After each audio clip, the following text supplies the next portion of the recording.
This song is dedicated to George Johnson, and the motto is, if that's the way it's gotta be, that's the way it's gotta be, and the interpretation is. George has worked hard his whole life and raised a nice family and kept them healthy and put them through school. Like all of the rest of us, he'd like to look forward to some kind of ease in his old age, some comfort and care, and some assurance that he should have no worries. Maybe even better than that. Maybe even a house and son and a few luxuries. I can't speak for him on that part. So a guy asks for his daughter's hand in marriage, and he looks at the guy and realizes in all of his wisdom that good intentions, whatever they may amount to, are not all it takes. This guy's probably going to be lucky to get through it himself, much less leave around a bunch of it for luxuries. So it looks like things are not going to change much for George in the way of comfort, care, and luxuries. This is the perfect case of selflessness. George says, well, if that's the way it's got to be, that's the way it's got to be. These are songs about the Corn Belt. Some of the people in it are on it.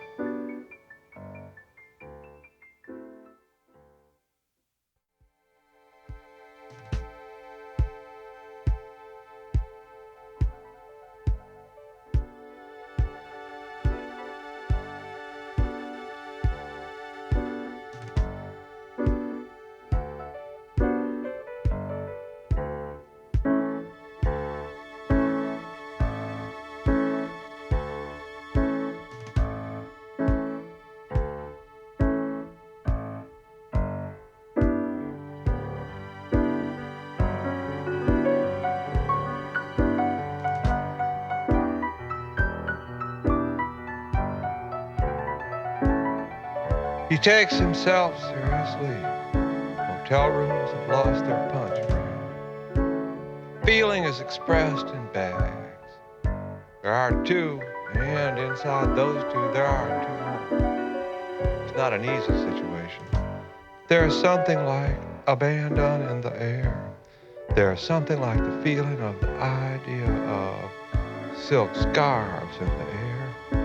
There's a kind of madness to it, the kind we read about in magazines.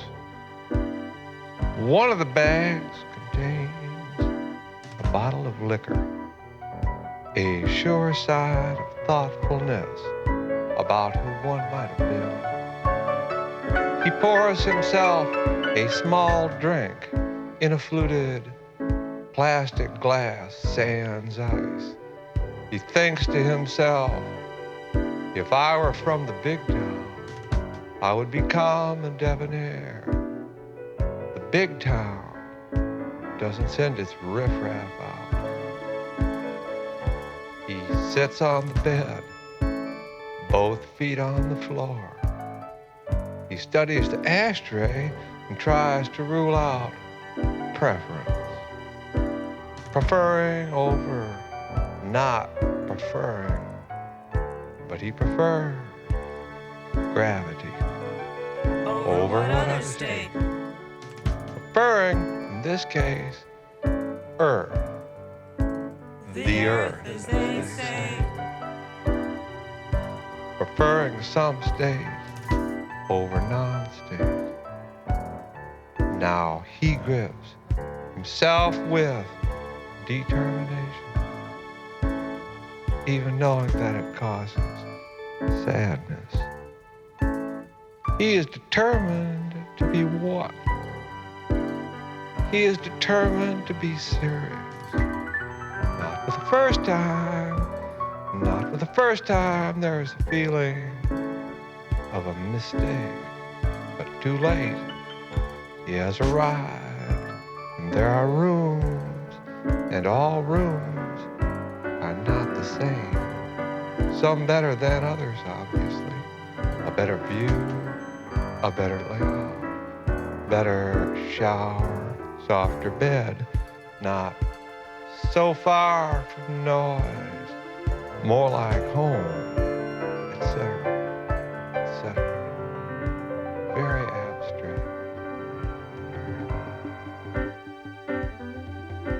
abstract. He lifts the telephone from its cradle. His determination gets stronger, if no clearer, even as he faints in its force. Were it not for our momentum, the inertia of our actions, the constant inspiration of our habits, we could not continue. The will is almost nothing, he thinks to himself. At the sound of the first ring, he hangs up. He pushes down the button and listens to the sounds of the object in his hand. And then he hangs up. Very dramatic. Phone rings immediately. 1, 2, 3, 4, 5, 6, 7. He brings this cloud of conditions with him. He is at the center of a ball of hot stuff that we haven't put our minds to yet. And sitting on the bed in the motel room is no different. Somewhere in another room in range, somebody got it and phoned him. It happens all the time, really. A kind of restlessness in that range. He sits and thinks about obedience. He has resolved that of the two kinds, the kind that takes every message of order, rule, law as error, that loathes the buildings, that contradicts the inner voice, that resistance in short is his, and that the other kind, how could it be? He is unhappy with the world. He works with the forwardness and backwardness. He works with what things are ahead of us and with what things are behind us. I guess the other kind would be to work with things that are alongside the attachments. Obedience is impossible for him. At the same time, he is cooperative and indeed solicitous. No one in the world would mistake him for a real person. Obedience, etc. The other kind works with the things that are of the alongside us, the attached. At the same time, he is cooperative. The numbers on the telephone, the parts of the book, the notes of the scale, they are the same, are they not? They come from the same nest of the idea of the outside nest, not the alongside, the outside nest, the different nest.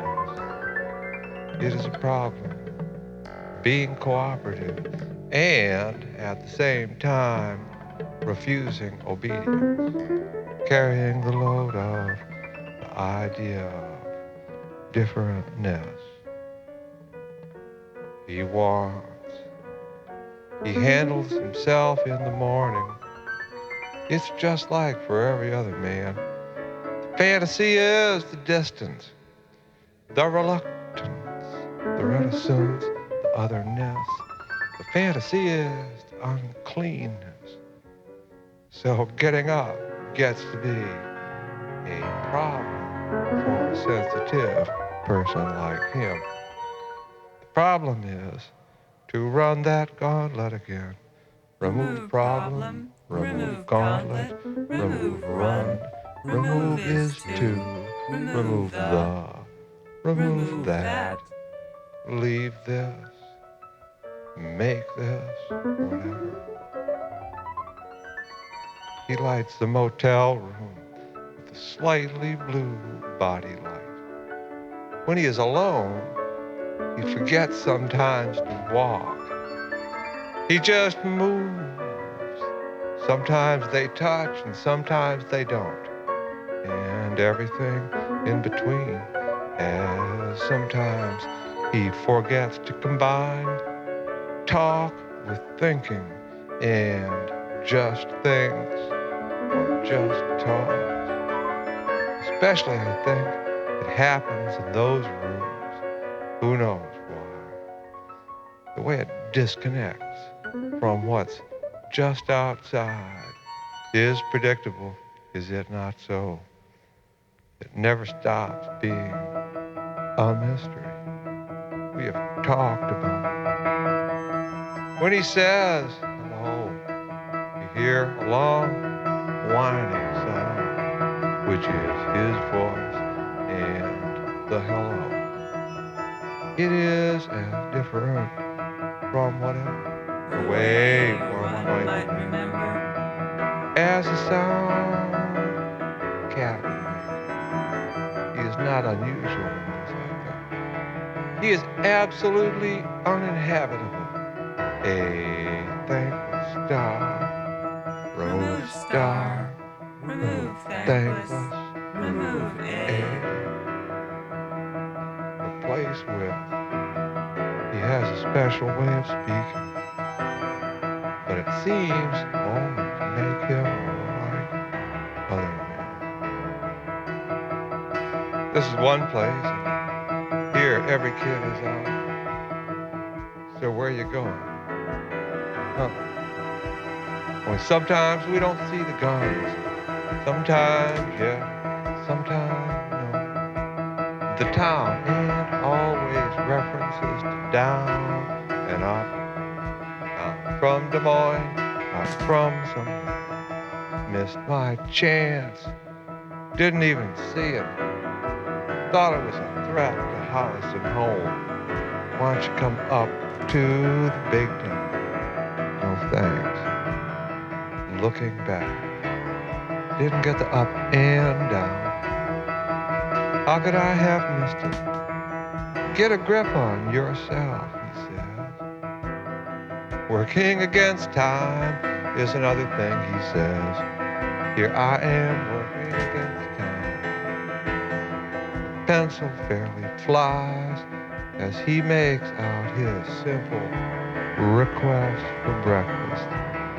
Room service, courtesy of the company.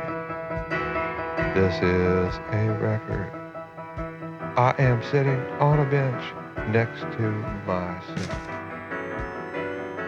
Inside of me, the words form. Come down out of the tree and fight like a man. 2 G's and eggs. This is not a record. This is a story. I want to say something about myself. I am not sitting on a bench next to myself, whatever that means. I am a city of happiness. I am completely knowable in every way. I recognize superstition in every form. The anger of the words wakes me in the dream of myself. I imagine there are 2 men on the bench. The exchange between them will not be seen. They will not put it forth to be seen. And if I make something of the situation to show a difference between the 2 men, the difference will distract the true onlooker. The film fogs, you know. 1 G and fog. And add a dish of prunes if they are in season.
The men are in the park in the small Midwestern town. That is, the bench is in the park. We know from what is past that the men are on the bench. They are old by doctors' standards. Park graces the courthouse of the county. Courthouse has about it the simple air of failure, an abandoned outpost. The park has sidewalks, fences, trees, grass, and a statue of a man and a horse in war or ready for war. They are alone with their intentions. The sculptor has made the horse look stupid. The man's jaw is firm. The time is late morning in early summer. The sun shines. In this scene, there are two shots.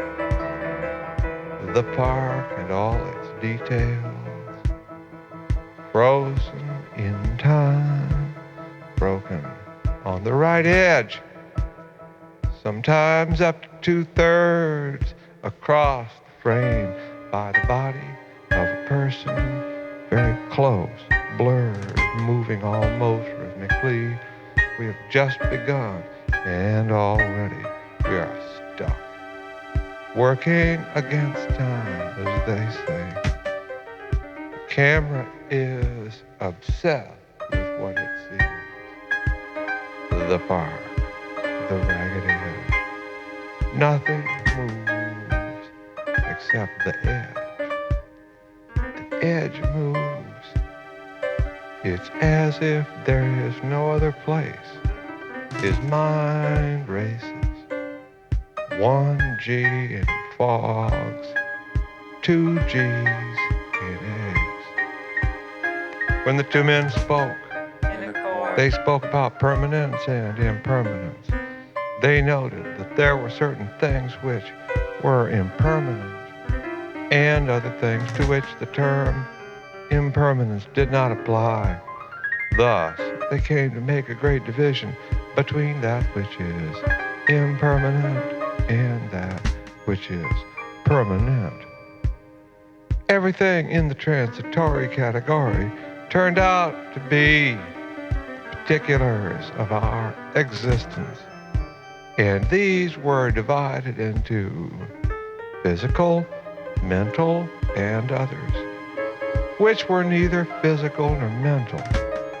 Among those particulars, which were neither physical nor mental, they listed attainment, aging, and coincidence.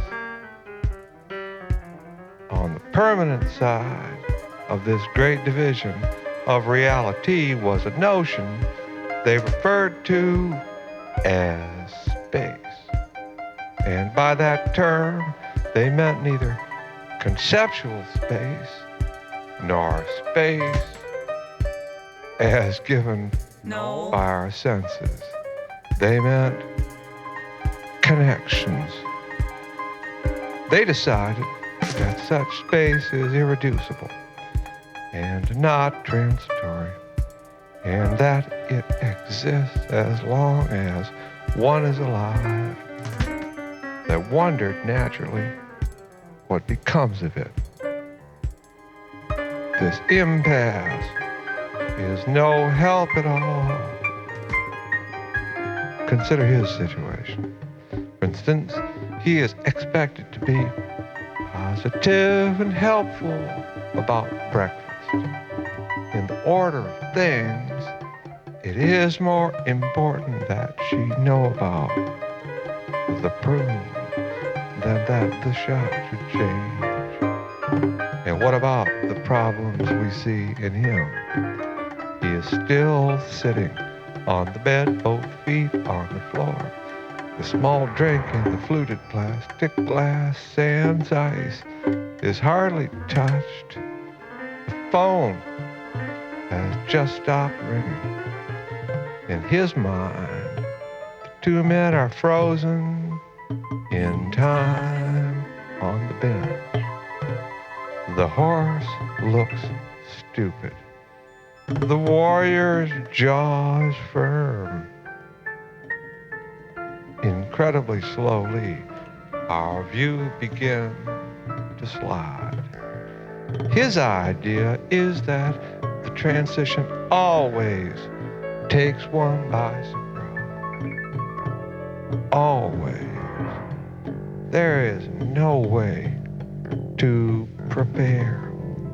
He imagines absolute awareness on the other side. He wonders, as we all do, how it comes to you that the light has changed.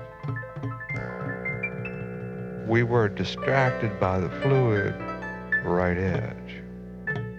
There is an absoluteness to surprise, he thinks. So right. He applies this simple thought to the problem of how to move the shot. Incredibly slowly, our view begins to slide. But begins is a problem. We are enchanted by the park and all its details, timeless, broken on the right edge by the body of the person, very close, blurred, moving rhythmically. How can it begin to change? How can the beginning go unnoticed? How can we pass from one state to another? Is it possible, if one already has a certain experience of life, to start directly on the path? Or is there danger involved in trying to do advanced practices without having the proper foundation? And they came to believe that unless one has actually gone through the preliminary experiences, conclusions may be drawn on the basis of insufficient information, and that these conclusions may produce just the opposite effect of the one which is intended. In other words, one never knows. And so the view begins to slide anyway, as they say, sliding eastward, turning eastward. The particulars moving left or right across the frame, a parade of sorts. And it comes to rest finally on the road, the street that holds the park. We are still obsessed. We are not relieved. This view is no different. How could it be? Except that we have moved off the body of the person very close and blurred, and every edge is raw.